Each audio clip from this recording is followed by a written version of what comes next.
안녕하세요. 크립토TV입니다. 이번 시간에는 또 다른 호재들이 앞으로 더 나올 것 같습니다. 무슨 내용인지 살펴보시죠.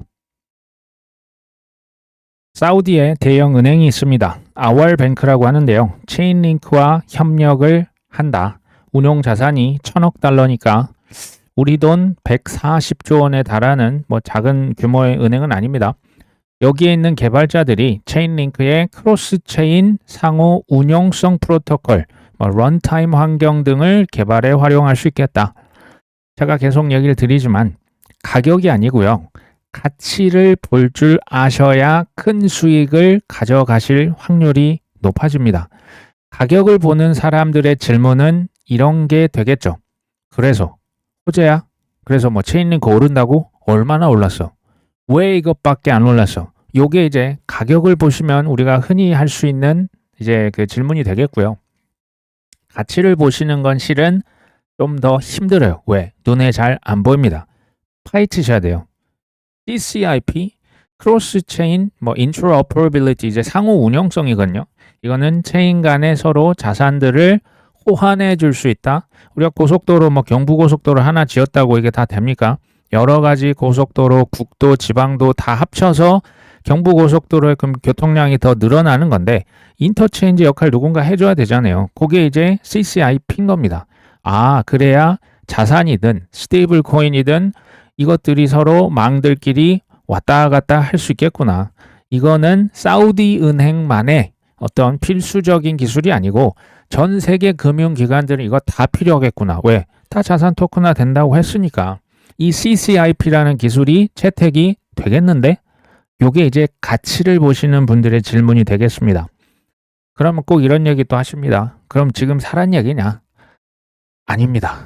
종목보다 훨씬 더 중요한 게 뭘까요? 타이밍이요. 지금이 살만한 타이밍인가? 글쎄요. 이미 좀 많이 오른 감도 사실은 많이 있습니다. 이건 각자 알아서 판단하셔야 되는 부분이고 제가 계속해서 알트코인에 대한 언급을 드리는 것은 1차적으로 정보를 제공하는 거고요. 두 번째는 교육을 하는 측면도 있고 마지막으로는 우리가 배워봐야 될 시사점이 있을 때 얘기를 드립니다. 그냥 아무따 무지성으로 사시면 안 된다라는 얘기를 다시 한번 드립니다. 애널리스트가 그레이스케일에 이더리움 현물 ETF 스테이킹을 대비하는 것 같다. 왜냐하면 ETF 주소에서 이더리움 21만 4천 개가 수십 곳으로 다 나눠 갔는데 그 숫자가 3,200개의 이더리움을 딱딱 맞춰서 보냈죠. 이제 스테이킹의 어떤 그 단위에 지금 32개가 포함이 됐다라고 하는 것을 본 것 같아요. 그래서 지금 이 어떤 사전에 정보를 입수해서 스테이킹을 준비하고 있는 거 아니야? 이런 추측입니다. 근데 저는 그럴 수 있다고 보고요. 24년 1월 달이었습니까? 비트코인 ETF가 승인됐을 때 1등 공신은 그레이스케일이 맞았습니다. 그리고 그레이스케일이 한번 이렇게 한 이후에 저기 그 블랙락과 혹은 이제 월가 전통 금융간에 저는 모종의 그 연결고리가 있을 것이라고 여전히 추정을 하고 있어요. 어쨌든 이들의 만이 아니라 행동은 그래서 주목을 해보셔야 된다. 알트코인 어떤 ETF를 지금 신청했지? 그리고 스테이킹을 어떻게 지금 준비를 하고 있나? 실제적인 행동을 보이고 있죠. 그러니까 알트코인 스테이킹에 대한 ETF 이제 포함이 되는 거, 그 다음에 유동성, 이제 막 금리 인하, 이제 막 시작을 했기 때문에 앞으로 몇 번을 할 것이냐, 몇 프로를 할 것이냐의 문제지 방향성이 이미 정해졌지 않습니까? 미국의 또 하나의 중요한 법안, 클래리티 법안, 10월이나 11월쯤에 아마 통과가 되지 않겠냐. 여기에 미국에서도 비트코인 전략 비축, 이제 SBR이라고 하는 게 지금 순차적으로 사실은 대기를 하고 있다. 근데 저는 이것을 언제의 문제지, 이거 하냐 안 하냐, 이제 그 수준은 이미 지났다라고 보여집니다. 비트와이즈에서는 솔라나가 상승할 수 있는 모든 요소를 갖췄다. 올해 말에 랠리가 펼쳐질 수가 있다. ETF가 10월 10일까지 승인이 될 것이고 그러면 4분기에 여러 가지 솔라나 ETF가 동시다발적으로 출시가 될 거다.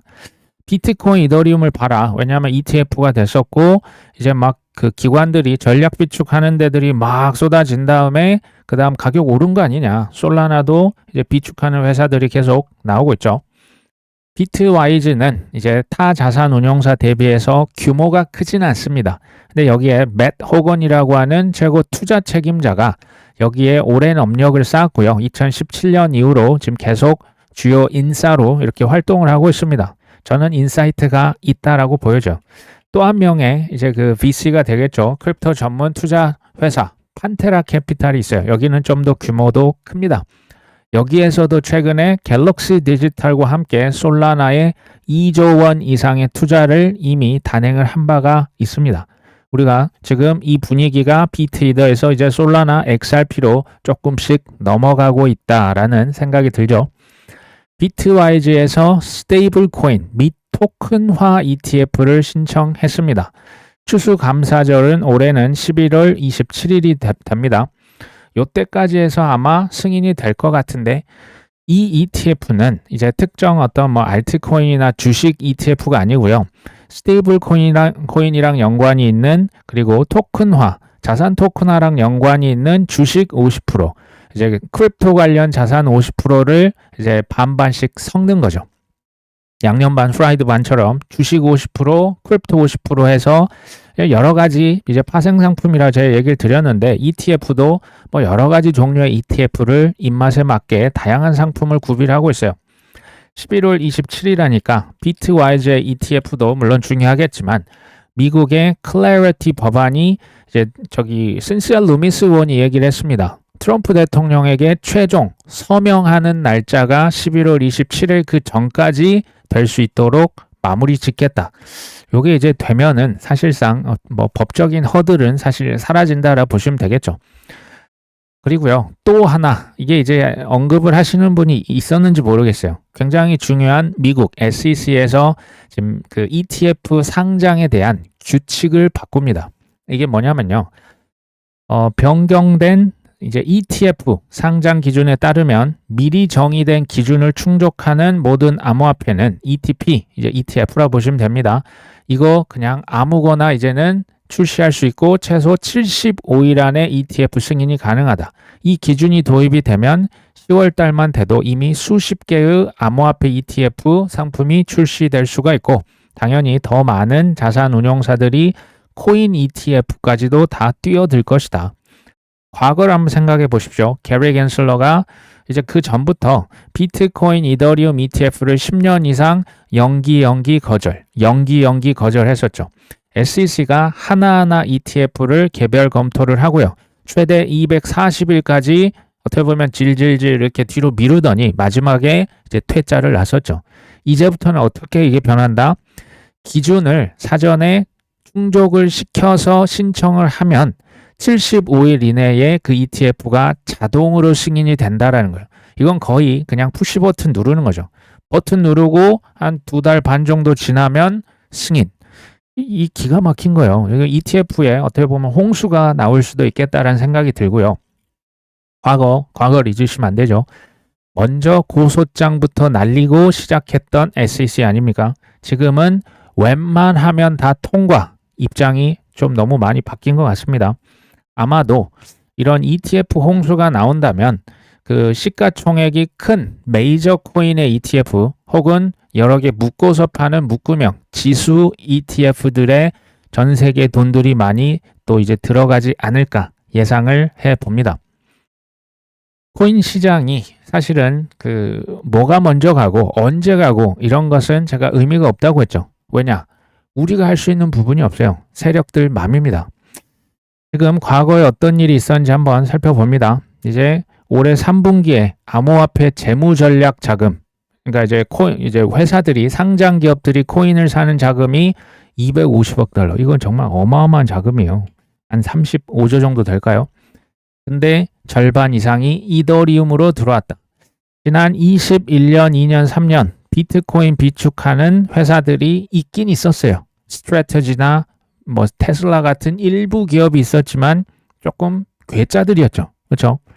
24년부터는 이제 비트코인 ETF가 승인이 되면서 올해 6월까지만 해도 오직 비트, 지금 주황색 보이십니까? 비트코인만 킹왕짱이었고 이더리움, 이토속, 리토속, 알토속 이게 엄청 오래 지속됐죠. 그러다가 24년 1월부터는 어쨌든 이 주황색이 비트코인 ETF라 보시면 돼요. 비트코인 ETF와 함께 자금이 이제 비트코인으로 몰렸었죠. 근데 재밌는 게 7월 달부터는 역전이 됩니다. 비트코인의 아성에 감히 이더리움이 도전장을 날렸는데 실제로 글로벌 자금이 비트보다 이더리움에 더 많이 몰린 거예요. 지금 파란색이 주황색을 이겼죠. 파란색이 이더리움 자금이라고 보시면 됩니다. 언제 오르냐? 다음 순서는 그럼 뭐가 되냐? 이거 우리의 영역이 아니에요. 그냥 우리는 그들의 움직임을 포착을 하고 감정 배제하는 거죠.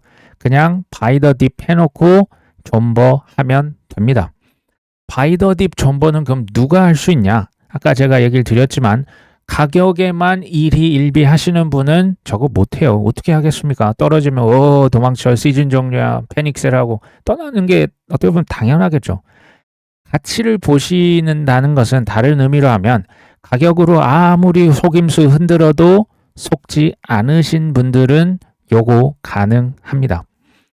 암호화폐 기업의 대표들이 지금 미국의 상원 은행위원회 지도부랑 지금 회동을 한다 이렇게 나와 있죠. 무슨 얘기를 하냐? 증권과 상품 분류, 디파이 처리 방식, 기타 주요 쟁점에 대해서 논의를 할 것이다. 저는 이거 보면서 그런 생각이 듭니다. 지금 뭐 코인베이스다, 리플이다, 뭐 제민이다, 크라켄 같은 기업 대표들이 지금 미국의 상원 의원 만나서 지금 뭐 할까요? 지금 클래리티 법을 지금 한창 초안을 작성해서 서로 이제 그 왔다 갔다 하고 있잖아요. 세상에요. 알아서 잘 되는 것은 전 없다라고 봐요. 물론 세상에 공짜도 없는데요. 알아서 잘 된다? 그런 게 어디 있습니까? 꾸준하게 코인 회사들 로비했죠. 뭐 지금 대통령 만드는데도 또 이제 그 국회의원들 뭐 이제 슈퍼팩 만들어서 국회의원 뽑는데 이제 반코인 인사를 다 떨어뜨리고 지금까지도 압력을 계속 가하면서 지금 여기서 무슨 얘기 했을까요? 당연히 미국의 상원 그 의원들에게 친코인으로 안내하는 거 이거 하고 있지 않겠습니까? 클래리티 법이 당연히 업계의 이제 친업계, 친크립토 법들로 될 것으로 그래서 추정이 되는 거죠. 또 하나의 호재라고도 볼 수가 있겠습니다. 암호화폐 거물이죠. 자오장펑이 바이낸스에 복귀할 것이다라는 이제 소식이 뜹니다. 이제 본인의 이제 그 트위터 프로필에 보통 X 바이낸스, 그러니까 전 바이낸스 창업자다. 여기에서 X를 똑 뺍니다. 그러면 뭐야 이거 현업에 복귀하는 거 아니야? 이런 얘기가 나올 수가 있는 거죠. 지난 4월에서 5월 도널드 트럼프 미국 대통령에게 사면을 실제로 요청을 하기도 했습니다. 그리고 바이낸스가 여전히 미국 법무부로부터 규제 준수 감시 의무 이거 받고 있거든요. 바이낸스 이제 수상한 행동하면 미국 법무부에서 이제 가서 이제 그 감사할 수 있는 예전에 그 이제 그 뭡니까 그 잘못했었죠. 그때 이제 뭐 3년이었습니까? 5년 이제 규제 준수 너희들 감시 받아야 돼. 이게 있었는데 이것을 벗어날 수 있는 합의를 앞두고 있다. 이런 보도가 블룸버그에서 나왔어요. 이렇게 되면 바이낸스는 이제 그 미 법무부 직원이 와가지고 뭐하나 이제 계속 이제 옆에서 시어머니 노릇하는 거 이제 그거 안 받아도 될 것이다. 이런 얘기가 나와요. 바이낸스 코인이 최근에 다시 솔라나를 제치고 시총 5위를 다시 탈환을 했습니다. 치열합니다. 정말 치열한 지금 시총 싸움이 벌어지고 있고요. 저는 CG의 복귀, 친트럼프 코인 정책과 함께 크립토 시장에 저는 당연히 호재가 될 수 있다라고 보고 있습니다. 에릭 트럼프가 최근에 발끈했어요. 이게 뭐냐면 아랍에미리트와 바이낸스 간의 거래를 옹호하면서 아버지는 트럼프 대통령은 대통령직에서 돈을 벌지 않은 최초의 사람이다라고 주장을 한다. 보세요. 어쨌든 이것을 뉴욕타임즈에서 지금 제가 뒤에서 설명을 드릴 거예요. 이 보도를 한 다음에 에릭 트럼프가 발끈한 거예요. 우리 그런 거 안 했다. 우리 뭐 그 트럼프 대통령이 뭐 이렇게 이해 상충, 그거 우리는 그런 사람 아니다. 지금 이렇게 적극적으로 발끈하면서 했습니다. 뉴욕타임즈의 보도를 제가 그냥 아주 쉽게 좀 설명을 한번 드려보려고 합니다. 아랍에미리트 예전에 트럼프 대통령이 실제 방문을 했었죠. 아랍에미리트에서 이제 MGX라고 하는 회사가 바이낸스에 2 빌리언 달러, 이게 2.7조 원을 투자를 단행을 합니다. 근데 그 투자를 그냥 뭐 달러로 하는 게 아니고 USD1, 월드 리버티 파이낸셜, 트럼프 대통령 아들들 회사에서 찍어냈던 스테이블 코인으로 지불을 해요.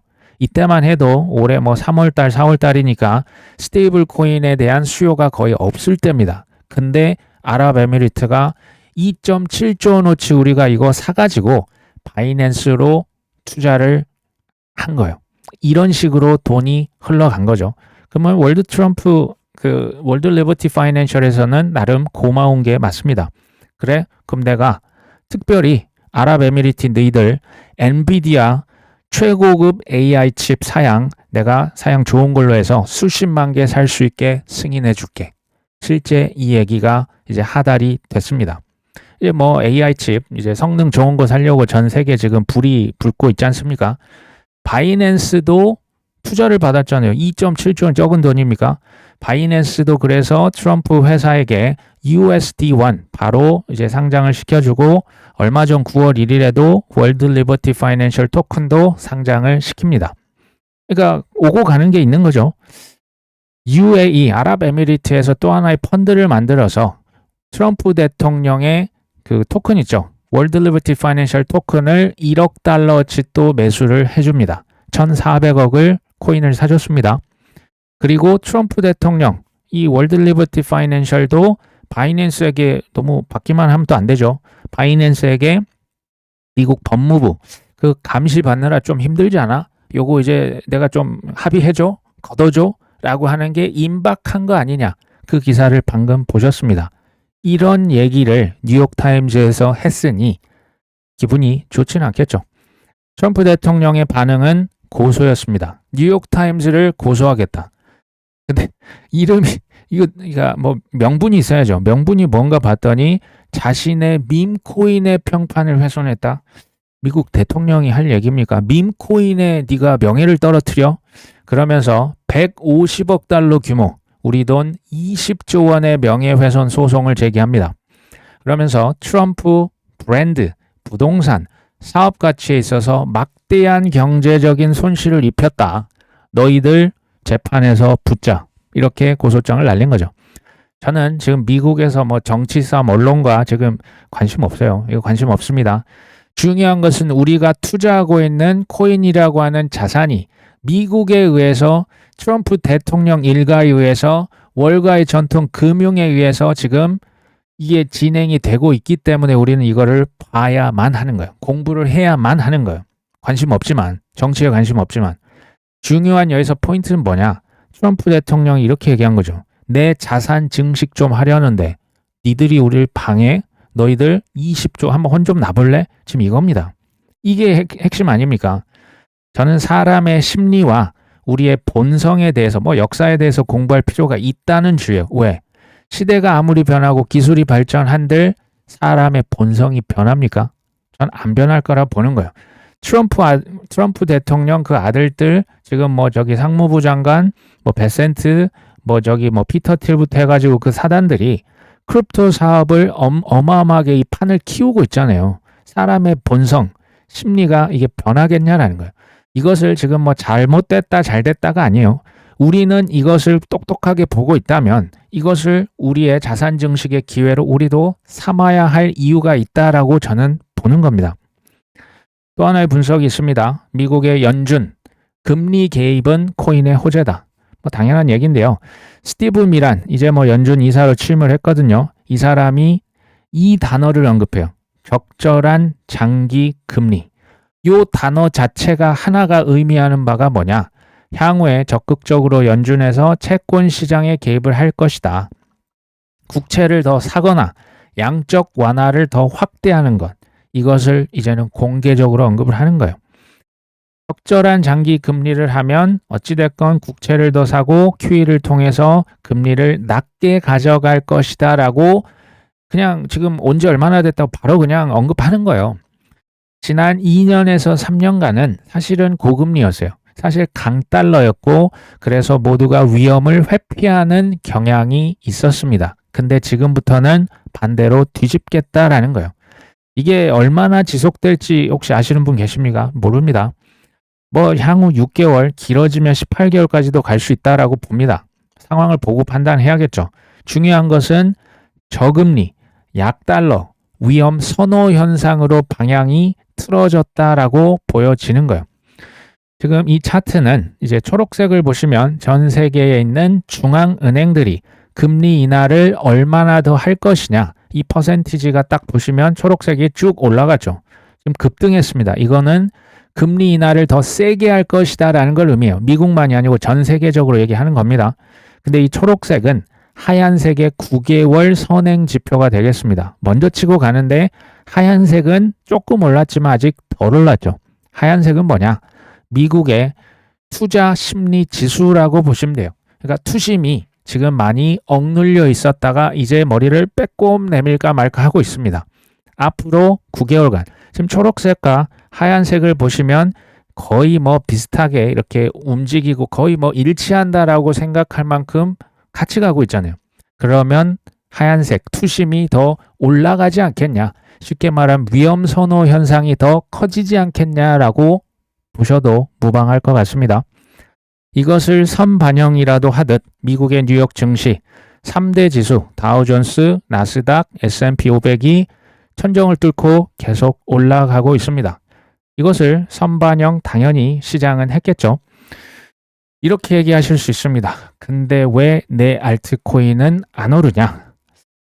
이것을 제가 러셀 2000, 미국의 중소형, 가장 작은 회사 2000개를 모아놓은 중소형 지수를 S&P 500 지수는 이제 우량 회사 500개잖아요. 이걸로 나눈 값입니다. 그러니까 비트코인 대비했을 때 약간 잡코인의 비율 뭐 이렇게 보시면 될 것 같아요. 주식조차도 지금 이게 계속 떨어지고 있죠. 이게 무슨 얘기냐? 우량주에 비해서 중소형 주식들이 지금 4년 내내 밑으로 흘러내렸다라고 생각하시면 돼요. 그러니까 이거는 당연히 위험을 회피하는 성향이었죠. 과거를 한 2년, 3년간은 우량주, M7, 저기 뭐 마이크로소프트랄지 뭐 테슬라랄지 애플이나 엔비디아 얘네들의 독주를 우리가 봤다라는 거예요. 지난 한 2년에서 3년. 앞으로도 그럴까요? 앞으로는 이제 미국 시장에서도 중소형주 혹은 미드캡, 뭐 스몰캡들의 기회가 갈 수도 있고, 한마디로 위험 선호 현상이 벌어질 수가 있다. 이제 미국보다 이제 예를 들면 중국 증시가 더 오를 수도 있고, 지금 이런 분위기가 이제 막 시작을 했다라고 보여집니다. 그러니까 앞으로 금리나 돈 찍기 위험 선호면 잡코인들도 조금 오를 수 있을까요? 잡코인이라는 표현이 좀 그렇죠. 이제 시가총액이 작은 코인을 의미합니다. 내 작은 알트코인도 오를까요? 라고 여쭤보신다면 실은 어려운 질문인데요. 오르긴 하겠지만 대부분은 이전의 최고점을 아마 도달을 못할 것으로 저는 예상을 하고 있습니다. 2017년 생각해 보시면 되고요. 2021년 그때 최고점을 아직도 도달하지 못한 작은 코인이 아니고 메이저 코인들도 아직도 엄청나게 많아요. 그때 최고점이 너무너무 높아 보이는 코인들이 주요 코인, 라지캡 중에도 지금 넘쳐납니다. 갈 길이 먼 거예요. 근데 제가 여기서 이제 주목하실 내용은 지금부터는 더더욱 과거보다 지금 더 주목을 못 받는다. 대량 뭐 자산운용사, 뭐 빅테크 국가들에 의해서 선택을 못 받았다. 저는 그 코인은 투자하시면 안 된다라고 봐요. 거의 99%는 아마 사라질 확률이 높습니다. 향후에 비트코인, 이더리움 또는 뭐 이제 DAT라고 이제 상장 회사들이 막 그냥 수천억 이렇게 쟁여놓고 있는 그런 코인들, ETF가 미국에서 신청이 된 이런 코인들로 저는 아무래도 전 세계의 자금이 좀 더 쏠리지 않겠냐라고 여전히 봐요. 물론 올드 코인 중에서도 부활하는 코인은 있을 수 있습니다. 예를 들면 AI, 뭐 자산 토큰화, 뭐 DeFi 또는 게임, 이게 이제 뭐가 될지는 사실 모르는 거죠. 전 AI 코인 뭐 여전히 잘 갖고 있고요. 뭐 자산 토큰화, DeFi 마찬가지입니다. 혹시 생각을 못했던 뭐 핫한 밈코인, 핫한 내러티브, 새로운 어떤 그 내러티브가 나오면서 그 코인이 뭐 단기간에 수십 배 갈 수도 있어요. 요거 혹시 맞출 수 있는 분 계십니까? 저는 이걸 맞출 재주는 없어요. 이걸 맞추실 수 있으면 그렇게 하시면 됩니다. 지금부터라도 제 생각에는 우량주 위주로 모으시면 결국 시간 지나면 저는 큰 효자가 될 것이라고 여전히 생각합니다. 글로벌 코인 유튜브 조회수를 나타낸 차트라고 보시면 됩니다. 지금 색깔로 표시가 되어 있죠. 여기 보시면 21년 4월 달 가장 높게 치솟았습니다. 이때 물론 비트코인도 올랐는데요. 특히 알트코인, 그 중에서도 도지코인이 가장 크게 올랐던 기억이 납니다. 저는 매수나 매도하실 때 우리가 확인을 해봐야 될 주요 지표들 있죠. 뭐 저기 코인베이스 앱 순위도 있었고, 뭐 RSI도 있었고, 뭐 여러 가지 있죠. 뭐 유튜브 조회수가 될 수도 있는데, 저는 그 알트코인의 특정 가격을 보시는 것도 나쁘지 않다라고 봐요. 저는 비트코인 가격보다는 특히 도지코인의 가격이 상관관계가 좀 더 높다라고 생각이 듭니다. 도지코인의 가격, 도지코인의 RSI, 도지코인의 거래량, 이런 것들은 업비트에서 우리가 쉽게 확인을 하실 수가 사실 있거든요. 도지코인이, 그리고 밈코인의 어떻게 보면 대장주라고 보시면 돼요. 그래서 얘의 어떤 그 대표성이 저는 생각보다는 있다라는 생각이 듭니다.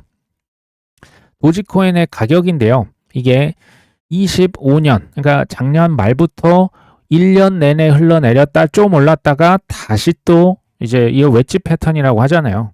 지난 거의 한 9개월, 10개월째 그냥 계속 조정만 받고 있었고, 최근에 고개를 살짝 빼꼼 내밀었습니다.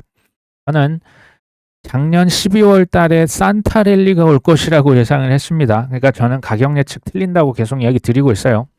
그럼에도 불구하고 전 그럼 예측이 틀려서 뭐 그럼 다 포기하고 떠나냐? 천만의 말씀이죠. 올해 내내 샀습니다. 올해 내내 산 코인들 진짜 많아요. 뭐 저기 우량 코인들 XRP, 솔라나, 뭐 온도 파이낸스, 또 아발란체, 뭐 있습니까? 시바이노도 좀 더 산 것 같고요. 알토스도 샀고, 저는 그냥 계속 샀어요. 1년 내내 뭐 이제 욕을 하시든 어쩌든 그거는 뭐 저는 이제 신뢰를 하니까 싸면 옳다구나 하고 실은 더 샀었죠. 이유가 뭐냐? 그 이유를 젠슨 황 아시죠? 엔비디아 CEO. 이거 인터뷰 보면서 인사이트를 많이 얻었어요. 사회자가 묻습니다. 지난 30년간 그렇게 힘들었는데 어떻게 포기하지 않고 지금까지 올 수 있었냐? 대답이 간단합니다. Because we believed it. 왜냐하면 우리는 그걸 믿었으니까. 제가 계속 얘기를 드리는데, 저는 그 전시 컨퍼런스를 한 12년 정도 하면서요. 전 세계 정말 수백 명, 수천 명, 이제 뭐 이메일 같은 거야 뭐 정말 하루에도 수백 개를 보냈습니다. 그 사람들 초청하려고. 그 사람들을 만나면서 크게 성공하신 분들의 공통적인 언어, we believe, I believe, 항상 믿는데요. 뭘 자꾸 믿는답니다. 이런 사람들이 결국 큰 일을 이루는 것을 저는 엄청 많이 봤어요. 그러면서 계속 얘기합니다.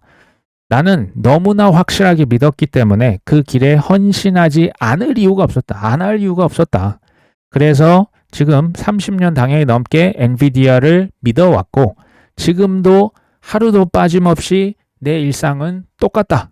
매일처럼 일하고 있다. 이런 얘기를 합니다. 제 신념 체계, 내 믿음을 바꿔야 될 근본적인 이유가 지금 전혀 없다. 이 얘기는 뭐냐면요.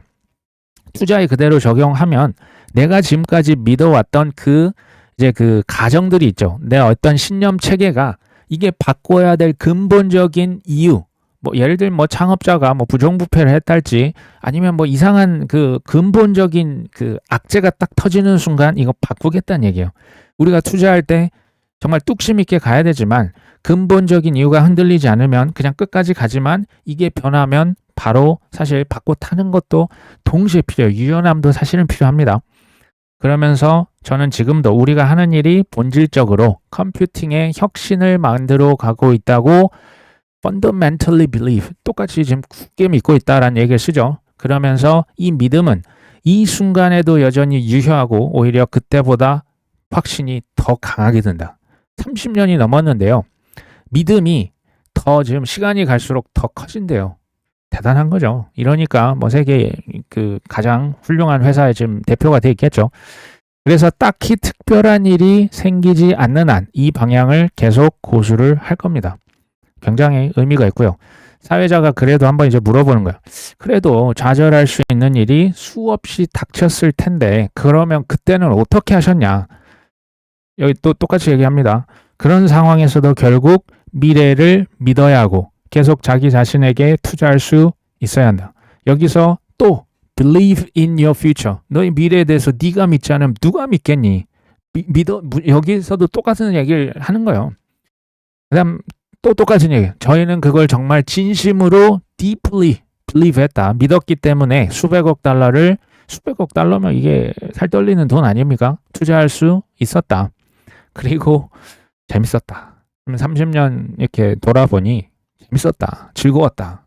재밌죠? 이분들의 공통점 1번 믿어 의심치 않았다. 제일 중요해요. 제일 중요합니다. 큰 믿음 때문에 역경은 문제가 아니다라는 거예요. 투자랑 똑같죠. 믿음이 없으면 사실은 투자를 하시면 안 됩니다. 두 번째, 일하는 투자. 그러니까 일을 하는 거건 그 비즈니스가 됐건 투자가 됐건 그 자체가 나는 재밌다, 즐겁다. 공통점이에요. 세 번째, 처음부터 AI 대박을 노린 건 아니었다라고 하더라고요. 이게 뭔 얘기냐면 그 지금 뭐 GPU다 그래픽이 이게 원래는 게임 부문에 있어서 왜 이렇게 그 게임의 그래픽이 이렇게 좀 많이 어렵고 힘들고 좀 이렇게 구리냐. 이 문제를 개선하기 위해서 GPU를 뭐 병렬 체계로 해서 이제 그 혁신적인 칩을 만들기 시작했는데 이게 지금 뭐 AI다, 로보틱스다, 뭐 휴머노이드 여기까지 올 줄 본인이 몰랐다는 거예요. 그냥 게임 부문에 있어서 이 문제 하나를 해결하기 위해서 만든 것일 뿐인데 이게 지금 이렇게까지 커졌다. 이런 얘기를 합니다. 투자에 적용해 볼게요. 투자는 그러면 절대 굴하지 않을 믿음이 있으십니까? 아, 뭐 금리 인하가 미뤄진다는데 이미 선반영 됐단 거 아니야? 아, 뭐 이거 코인 뭐 비트코인 이미 뭐 1억 6천 7천 뭐 얼마나 가겠어? 이건 제가 볼 때 믿음이 아니에요. 그렇죠? 코인 투자 혹은 공부 그 자체가 혹시 즐거우실까요? 저는 그랬습니다. 근데 코인 그냥 막 생각만 하면 머리가 지끈지끈하면 진짜로 저 주식이랄지 저 아니면 부동산 하시는 게 좋을 수 있는 분을 제가 많이 봤다는 얘기를 계속 드립니다. 이 자체가 사실 즐거운 게 사실은 맞는 거예요. 그리고 마지막인데요. 이건 제가 덧붙인 겁니다. 돈보다 훨씬 더 큰 삶의 목표가 혹시 있으십니까? 제가 이 얘기를 왜 드리냐면 우리가 이제 뭐 슬슬 물 들어온다 이제 기대감 뭐 약간 설렘 반 두려움 반 이제 교차하고 있지만 결국 잘 팔고 나가시면 되거든요. 그때 뭐가 제일 중요한지 아십니까? 더 큰 목표가 있으면요 흔들리지 않아요. 그러니까 돈이 수단이잖아요. 이걸 그냥 쓰려고 우리 자유를 위한 돈은 수단에 불과할 돈 자체가 어떻게 목적이 되겠습니까? 이렇게 좀 자유로워지셔야 욕심에 우리가 딱 사로잡혀 있으면 아무것도 안 들리고 아무것도 안 보여요. 그렇잖아요. 근데 이게 되면 공포를 이길 수가 있어요. 본질에 대해서 파고 드셔야죠. 그 다음에 주변에서 뭐라 하던데 뭐는 뭐 누구는 뭐 뭐라고 하고 누구는 어렵다 하고 소음을 깔끔하게 무시할 수 있습니다. 마지막은 돈보다 더 큰 삶의 목표가 있으면요. 탐욕이 절제가 돼요. 왜? 이만하면 됐지 뭐. 이게 되는 거예요. 근데 이게 안 되면 어떻게 될까요? 한 판 더 하다가 오징어 게임 되는 거죠. 이렇게 하시면 사실 다 성공하실 수 있습니다. 우리 구독자분들도 이 세 가지 질문 한번 해보시면서 스스로 한번 답을 해보시고 좋은 결실을 잘 거두셨으면 좋겠습니다. 오늘 방송은 여기까지 합니다. 끝까지 시청해 주셔서 감사합니다.